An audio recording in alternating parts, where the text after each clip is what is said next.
Shalom, damai di hati. Saudara-saudaraku, jumpa lagi kita dalam program Renungan Harian Keluarga di hari Senin tanggal 22 Januari tahun 2024 bersama dengan saya, Pendeta Linda Mende STH. Saudara-saudara yang dikasihi dan diberkati Tuhan, saat ini kita akan masuk dalam pelayanan firman. Oleh karena itu, mari siapkan hati kita untuk menghadap Tuhan.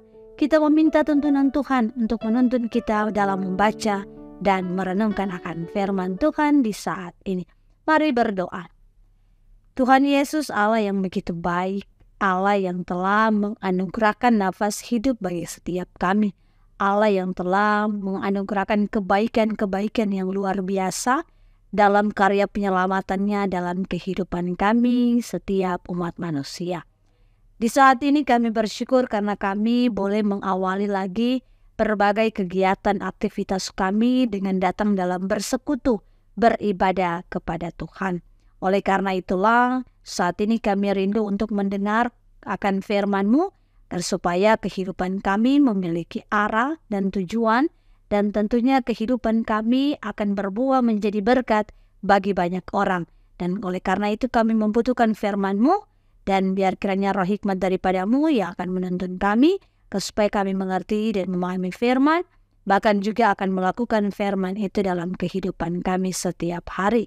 Tuhan Yesus, berfirmanlah kepada kami, karena kami telah siap untuk mendengarkannya. Amin. Saudara-saudaraku yang diberkati Tuhan, mari membaca firman Tuhan dalam Perjanjian Baru, dalam Kisah Para Rasul pasalnya yang ke-25, ayatnya yang ke-3. Sekali lagi mari membaca firman Tuhan dalam Perjanjian Baru, dalam Kisah Para Rasul pasalnya yang ke-25, ayatnya yang ke-3. Dan beginilah firman Tuhan. Kepadanya mereka meminta suatu anugerah yang merugikan Paulus, yaitu untuk menyuruh Paulus datang ke Yerusalem, sebab mereka sedang membuat rencana untuk membunuh dia di tengah jalan. Demikian firman Tuhan. Ada salam kasih dari Tuhan kita Yesus Kristus bagi kita sekalian. Shalom, damai di hati. Saudara-saudaraku, tema perenungan di hari ini yakni jangan merencanakan kejahatan.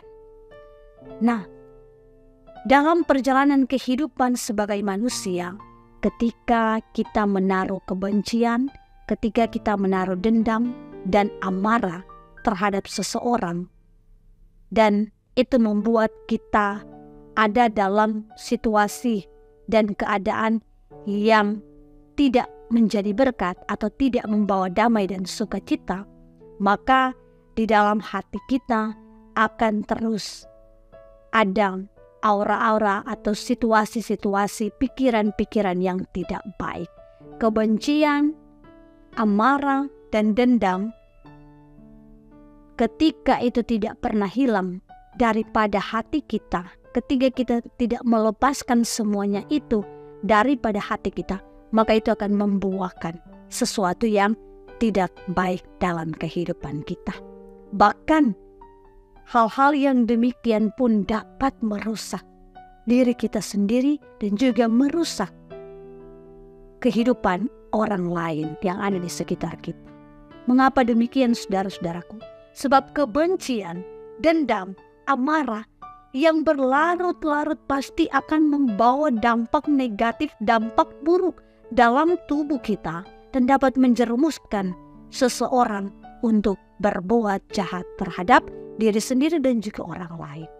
Hal inilah yang terjadi pada imam-imam, kepala dan pemuka agama Yahudi yang tetap berusaha dengan keras untuk membunuh Rasul Paulus, bahkan sampai merencanakan perencanaan yang jahat. Bagi mereka, pemenjaraan Rasul Paulus selama 2 tahun itu tidak memberi kepuasan dalam diri mereka, karena akar pahit itu telah merasuki kehidupan mereka, sehingga mereka tetap membenci dan berusaha untuk membunuh Rasul Paulus dengan cara apapun, menghalalkan segala cara. Kemudian mereka membuat suatu siasat yang jahat, suatu perencanaan yang jahat dengan meminta anugerah yaitu semacam titah atau perintah dari gubernur Festus agar Paulus dapat dibawa ke Yerusalem untuk diadili di sana di hadapan Festus sesuai dengan hukum Yahudi. Padahal sebenarnya di balik permintaan itu mereka hendak membunuh Paulus di tengah perjalanan. Nah, saudara-saudara yang dikasihi dan diberkati Tuhan Yesus Kristus, kita hidup dalam suatu lingkungan masyarakat, dalam suatu lingkungan persekutuan jemaat, di mana kita sendiri tidak pernah mengetahui hal-hal apa yang akan terjadi terhadap diri kita, keluarga kita, kerabat kita, saudara kita. Sebab bisa saja ada orang-orang yang merencanakan sesuatu yang jahat terhadap kita. Namun yang pasti bahwa perlindungan Tuhan Allah, penyertaan Tuhan Allah, penjagaan Tuhan Allah tidak akan pernah meninggalkan dan membiarkan orang-orang yang setia, taat, dan berharap kepada. Jika dalam kehidupan kita masih tersimpan perasaan dendam, amarah, dan kebencian terhadap orang lain atau terhadap diri kita sendiri, mintalah pengampunan kepada Tuhan Allah sehingga kita tidak tergoda untuk merencanakan, untuk merencanakan sesuatu hal yang jahat terhadap. Karena sebagai orang percaya di dalam Yesus Kristus, kita dituntut untuk selalu berdoa supaya dapat dimampukan untuk mengampuni, mengasihi orang yang membenci kita, serta memberikan hati yang rela untuk mengampuni orang yang kita benci. Tuhan katakan, kasihilah musuhmu dan berdoalah. Tuhan meminta kita untuk mendoakan orang yang berbuat jahat kepada kita, orang yang merencanakan hal-hal yang tidak baik bagi kita, orang yang berlaku buruk bagi kita, orang yang berlaku tidak adil bagi kita, orang yang menghakimi kita, memfitnah kita, mencaci kita, dan melakukan hal-hal yang tidak baik bagi kehidupan kita. Kita sebagai orang Kristen, sebagai orang yang mengaku percaya di dalam Yesus Kristus, dituntut untuk mengasihi mereka, mendoakan mereka. Saudara-saudara yang diberkati Tuhan, mari lepaskanlah pengampunan terhadap diri kita sendiri, terhadap orang tua kita, terhadap anak-anak kita, terhadap suami kita, istri kita, saudara bersaudara, kerabat, siapapun itu yang pernah berbuat salah kepada kita, yang melukai hati kita. Sebab Tuhan menghendaki orang-orang yang mau hidup dalam kasih. Tuhan mau kita tidak hidup dalam perancangan kejahatan terhadap orang lain. Tuhan membenci kejahatan karena kejahatan adalah dosa. Jadi kalau kita mau diberkati Tuhan, maka kita harus hidup dalam kasih. Tapi kalau kita mau hidup dalam kebencian, dendam, amarah, dan iri hati, bahkan hidup dalam kejahatan, hidup dalam dosa, maka kita akan menerima hukuman dan pembalasan daripada Tuhan itu sendiri atas kehidupan kita, atas perbuatan kita. Manakah jalan yang akan kita pilih? Mari kita renungkan secara pribadi. Terpujilah Kristus. Amin. Firman Tuhan. Saudara-saudaraku, demikianlah firman Tuhan. Mari kita berdoa. Tuhan Yesus, terima kasih untuk firman yang indah yang telah menghantar kami. Di tengah kami akan menjalankan berbagai aktivitas kami dalam kehidupan bersama dengan suami, istri, anak-anak, orang tua, kakak beradik, saudara bersaudara, bahkan juga jemaat, pelayan Tuhan, dalam pekerjaan kami, atasan, bawahan, dan juga dalam berbagai hal yang ada di sekitar kami, kemasyarakatan yang ada. Tuhan, mampukanlah kami untuk hidup dalam kasih, sehingga dalam perjalanan kehidupan kami sebagai orang percaya, kami tidak sekali-kali memiliki niatan untuk merancangkan sesuatu hal yang jahat terhadap orang lain. Sebab kami tahu bahwa Tuhan membenci dosa itu. Tuhan membenci kejahatan.